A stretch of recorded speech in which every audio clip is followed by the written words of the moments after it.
What's up, everybody? I'm James Duggan here with Ben Janka. Hey, James, we're playing Diablo again. Yes, they've patched it, so everybody, all of my friends are back playing Diablo, and I'm back playing Diablo 3. I made a video called Diablo 3 Just Keeps Getting Better. Yeah, it does, and it happened again. It's held true even until this next patch. And this time, it's the biggest patch yet in the history of Diablo 3, which has me very curious. It has me asking a lot more questions. Yeah, really? Patch 2.3, I was like, all right, sweet. Patch 2.4, I'm like, wait a minute. Is there going to be another expansion to this game? They've increased the amount of builds. They've increased the viability of sets. They've added things like set dungeons. They've added new zones. But all of these things are features that otherwise would probably be saved and culminated for an expansion release. So in my mind, and I could be totally wrong, but I think it's safe to say that a second expansion for Diablo 3 is probably not likely at this point. Yeah. I think this is it. I think they're incrementally releasing the expansion for free, which is great. And then the other question is, are they working on Diablo 4?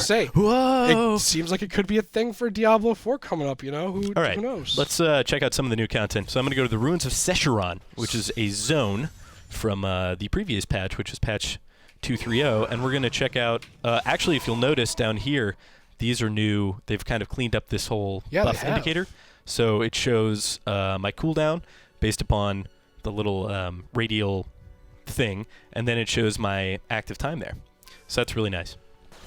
Now, this is a new zone called the Eternal Woods. So what is here? Why would I come here? You know, like, Diablo's a pretty open-world game in terms of adventure mode. Really, you just spend a lot of it in rifts and greater rifts, so why would I ever come here? There are bounties in this zone, so it's just another variable to add on there, and it's kind of cool to come check this out. We got these White Walker dudes going on. So you got some over here. Snow Yetis, too. Yeah, we got some Snow Yetis. It really, in terms of its art style, brings me back to Diablo 2. It's pretty low contrast in terms of the colors going on. It's a very bleak atmosphere, and it reminds me a lot of the other zone, which, if we go to our map, is in Act 5, West March, and it's called Grey Hollow Island. So we'll check that out in a bit. But before we do that, we're going to explore a new feature called Set Dungeons. Now, these are a really cool idea. Actually, if you see right there, there's a new feature. Based upon how many kills you get in a row, it kind of comes up with this timer, and a rope burns a la Hearthstone. And you get an experience bonus, which even if you're max level, just contributes to your Paragon experience, which is excellent. So I have a full Immortal King set as well as all the other Barbarian sets, but for this video, we're just going to be showing Immortal Kings. And what is this? Hello. You are worthy to enter the set dungeon of the Immortal King's Call.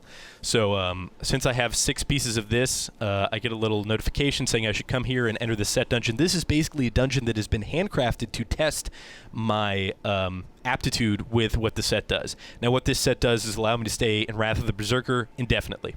So my objectives here are kill elites using 250% damage bonus from the set, maintain Wrath of the Berserker for 2 minutes, and all these other things. And now, the cool thing about this is it's not just one build. There's a bunch of different Immortal King builds. You could apply this to a throwing barb. You could apply it to a charge barbarian. I've seen people use that set. I am using Hammer of the Ancients, which is this big hammer here.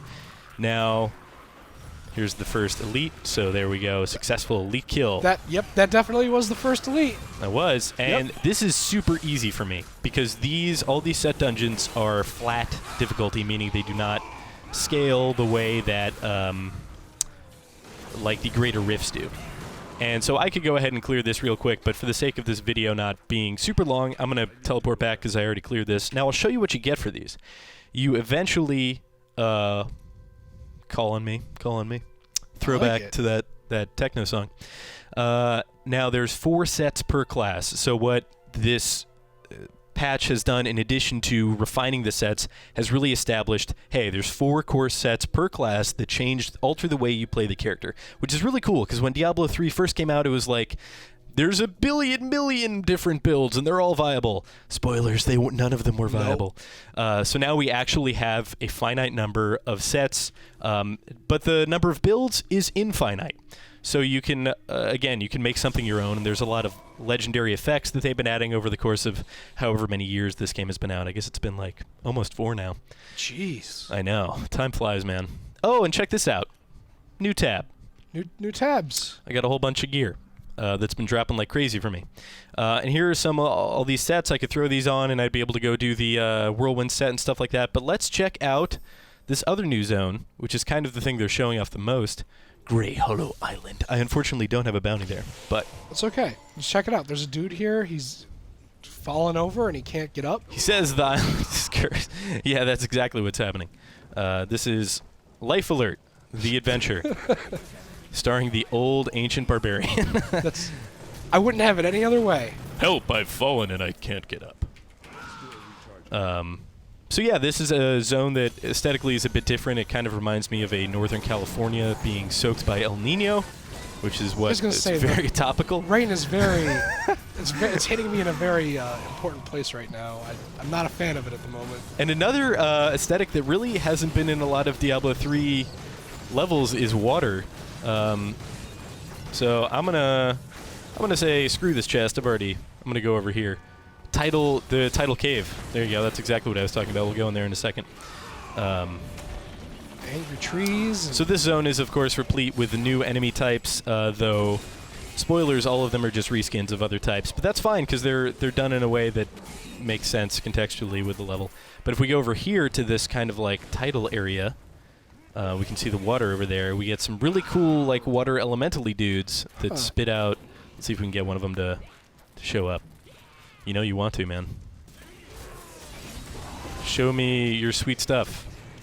So, watching this, it's been a while since I've actually played. Oh, hello there. Wow, that's kind of frightening. So when was the last time you played, Ben? Long time. I will give you an elevator pitch as to why you should come back and check it out. That's just it. I was gonna say you don't even need to elevator pitch me. Like seeing all this stuff, I think I might actually go home and play it. You totally should. I get home tonight. So they've done a very good job of having kind of a singular goal, and that singular goal is to get your character geared and complete a build. Now the build is obviously based upon. Those are my Paragon points. God, I haven't even messed around with my skills in so long. Oh, I can't do that while I'm in combat. But basically, like, you figure out what your playstyle is as well as what's been dropping for you. All of the gear is supposed to make you look at your build and be like, oh, ooh, this would be really good if I put this skill on or something like that. Mm-hmm. Then once you have attained that and you feel as though your build is nearing completion, then there are all of these challenges for you to do, whether it be greater rifts, whether it be getting these set masteries, and all of these things give you aesthetic bonuses.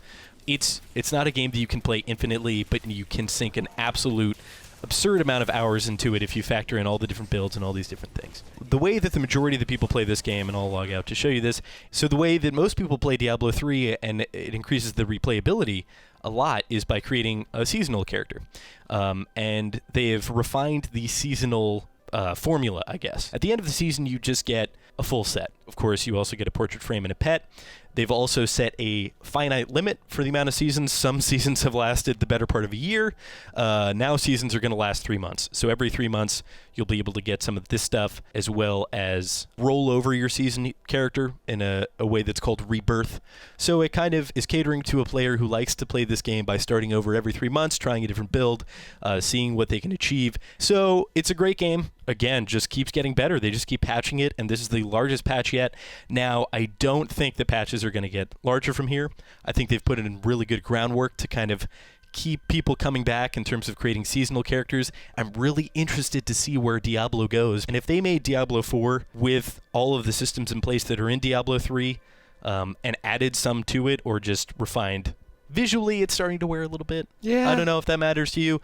I think now that World of Warcraft is kind of safely in decline, I think they're less concerned about stepping on World of Warcraft's toes, so I think they could really add some cool group mechanics, because playing by yourself and playing with other players is really just, it's the same experience. You're clicking. You're jumping into a big group of bad guys and you're clicking all over the place. You're not playing reactively based upon what your teammates are doing. You're not playing reactively based upon what your enemy is doing. You're just kind of doing your rotation. And that's where I would like to see the game grow next, and I'm really excited that this game has gotten so much love since Reaper of Souls released, and has just completely changed in terms of game. If you played this when it came out in 2012, please do yourself a favor, download and patch your game, and come in and see what's in store for you in patch 2.40.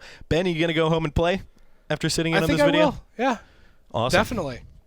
There are plenty of classes and builds for you to choose from. And for more information on all of those, as well as everything Diablo 3, keep it right here on IGN.